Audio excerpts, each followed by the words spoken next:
नमस्कार, संस्कृति आईएएस के इस यूट्यूब चैनल में आप सभी का स्वागत है और मेरा नाम है प्राची मिश्रा। जैसे कि आप सभी जानते हैं, हमारे पास फंडामेंटल राइट्स हैं, यानी कि हमारे पास कुछ अधिकार दिए गए हैं जिनको हम फंडामेंटल राइट्स कहते हैं। यदि ये फंडामेंटल राइट्स वायलेट हो रहे हैं तो हम किन आर्टिकल्स के तहत और कहां पर जा सकते हैं और कौन सी रिट, ऐसी 5 रिटें हैं जो इनके लिए जारी की जाती हैं, तो इन सभी के बारे में आज हम इस लेक्चर में चर्चा करने वाले हैं। तो चलिए शुरुआत कर लेते हैं आज के लेक्चर की। यदि बात आती है फंडामेंटल राइट्स के प्रोटेक्शन की, तो 4 जगहों पर हमारे फंडामेंटल राइट्स के प्रोटेक्शन की बात कही गई है। कहां पर की गई है तो देख लेते हैं। आर्टिकल जब 13 की बात होती है तो यहां पर हमारे फंडामेंटल राइट्स के प्रोटेक्शन की बात की गई है।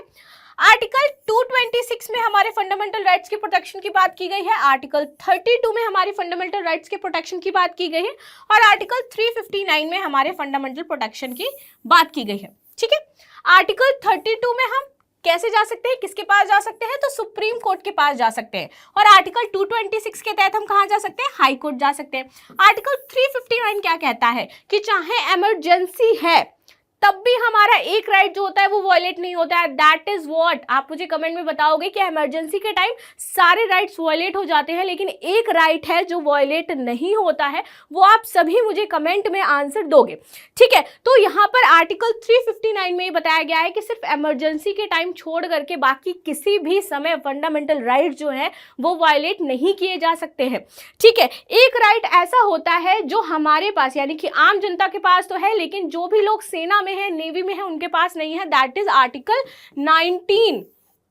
ये आर्टिकल होता जितने भी भारतीय नागरिक हैं उनके पास है, लेकिन जो भी सेना में है उनके पास ये आर्टिकल 19 की जो सुविधा है वह नहीं होती है।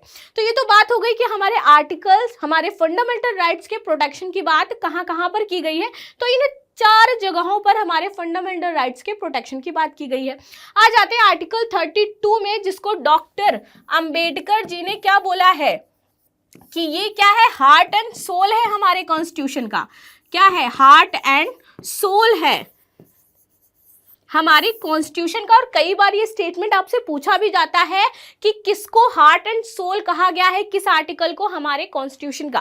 ठीक है, तो चलिए ये सारी बातें रही, अब इन्हीं को हम समझेंगे कि आर्टिकल 32 के तहत कौन सी ऐसी 5 रिटें आती हैं जिन पर हम अपने फंडामेंटल राइट्स के वायलेशन के लिए क्या है, सरकार के पास जा सकते हैं, यानी कि सुप्रीम कोर्ट के पास जा सकते हैं।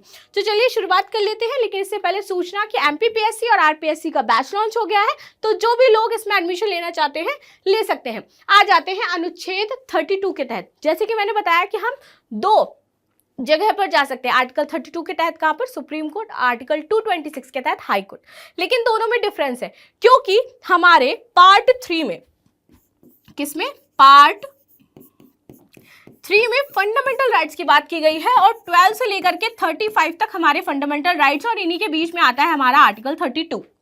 ये हमारा फंडामेंटल राइट्स के अंतर्गत आता है। आर्टिकल 32 हमारा फंडामेंटल राइट है, लेकिन आर्टिकल 226 हमारा फंडामेंटल राइट नहीं है। ये दोनों के बीच में डिफरेंस है, इसको हमेशा याद रखिएगा। और एक और डिफरेंस है, यानी कि आर्टिकल 32 के तहत सुप्रीम कोर्ट में सिर्फ जब हमारे फंडामेंटल राइट्स वायलेट हो रहे हैं तभी हम वहां पर जा सकते हैं। उन्हीं का ये संरक्षण करता है, कौन, आर्टिकल 32। लेकिन आर्टिकल 226 हमारे फंडामेंटल राइट्स के प्रोटेक्शन के साथ साथ जितनी भी एडमिनिस्ट्रेटिव ट्रिब्यूनल हैं उनके खिलाफ भी रिट जारी कर सकता है, जबकि आर्टिकल 32 एडमिनिस्ट्रेटिव ट्रिब्यूनल्स के खिलाफ रिट जारी नहीं कर सकता है।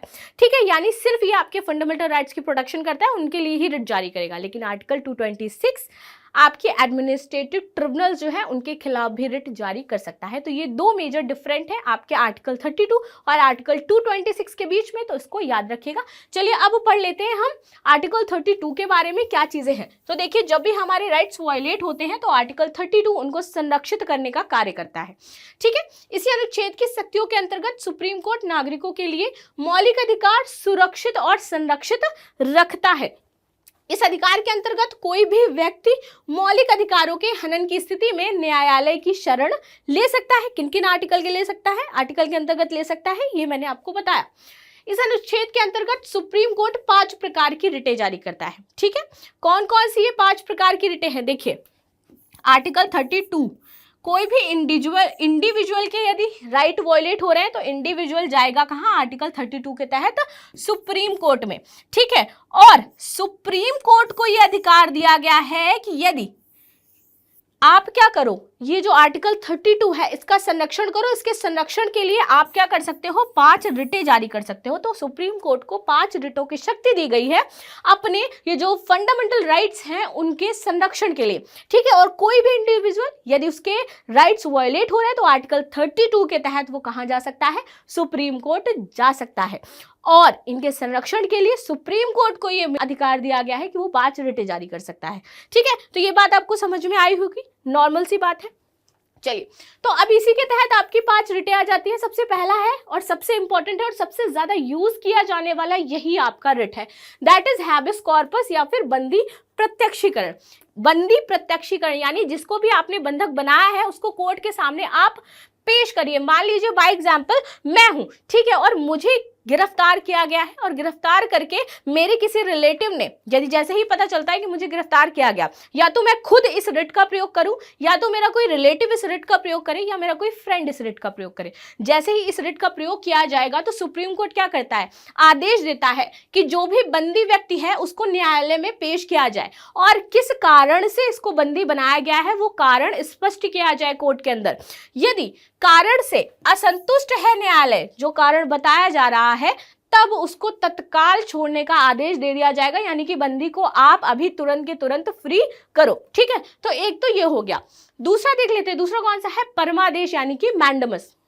इसमें क्या होता है, इसके तहत सुप्रीम कोर्ट किसी अधिकारी को उसके अधिकार क्षेत्र के अंदर जो भी कार्य आ रहे हैं उनको अच्छे से करने का आदेश जारी करता है। यानी कि यदि आपके अधिकार क्षेत्र के अंदर कार्य आ रहे हैं जो जिन्हें आप अच्छे से कर सकते हो और नहीं कर रहे हो, तो उसके लिए आपके जो कोर्ट है वो आदेश जारी करेगा कि आप अपने जो कार्य हैं उनको अच्छे से करिए। तीसरा है प्रतिषेध या फिर प्रोहिबिशन। इस रिट के अनुसार सुप्रीम कोर्ट किसी न्यायिक या अर्ध न्यायिक संस्था को, यदि वह न्यायिक संस्था है या अर्ध न्यायिक संस्था है, ठीक है, इसको अधिकारिता से बाहर का यदि वह कार्य कर रहा है या फिर प्राकृतिक न्याय के नियमों के विरुद्ध कार्य कर रहा है, तब उसको रोकने के लिए यह रिट जारी करता है। ठीक है, न्यायिक संस्था यानी कि आप देखो लोअर कोर्ट्स हैं, यदि उन्होंने कोई इस प्रकार का कार्य किया है जो उनके न्याय क्षेत्र में नहीं है या फिर उन्होंने गलत निर्णय लिया है कोई, ठीक है, तो उसके लिए क्या करेंगे, रिट जारी करेंगे और उनको बताएंगे कि आपने ये जो नियमों के, प्राकृतिक नियमों के विरुद्ध कार्य किया है, इसको रोकिए, जारी मत रखिए, इसको रोकना मतलब कि कार्य करना बंद कर दीजिए। ठीक है, तो बेसिकली ये है, इस रिट को सुप्रीम कोर्ट द्वारा किसी न्यायिक या अर्ध न्यायिक संस्था के अपनी अधिकारिता से बाहर कार्य करने या प्राकृतिक न्याय के नियमों के विरुद्ध कार्य करने को रोकने के लिए किया जाता है। ठीक है, प्रतिषेध का प्रयोग आप कहाँ नहीं कर सकते हो, तो विधायिका, कार्यपालिका या किसी निजी व्यक्ति के विरुद्ध इसका प्रयोग नहीं किया जा सकता है। अब प्रोहिबिशन हमने देखा और अब हम देखेंगे उत्प्रेषण। दोनों में डिफरेंस क्या है, देखिए, दोनों का प्रयोग रोकने के लिए किया जाता है। यहाँ पे क्या है, जितनी भी न्यायिक न्यायालय, अधीनस्थ न्यायालय हैं, लोअर कोर्ट्स हैं, ठीक है, यहाँ पर उनके जजमेंट को रिव्यू करता है कौन, सुप्रीम कोर्ट और हाई कोर्ट। ठीक है, वो रिव्यू करेगा और देखेगा कि इनके द्वारा कहीं कोई गलत निर्णय तो नहीं लिया गया है या फिर ऐसा तो निर्णय नहीं लिया गया है जो उस प्रकार उस समय नहीं लेना चाहिए।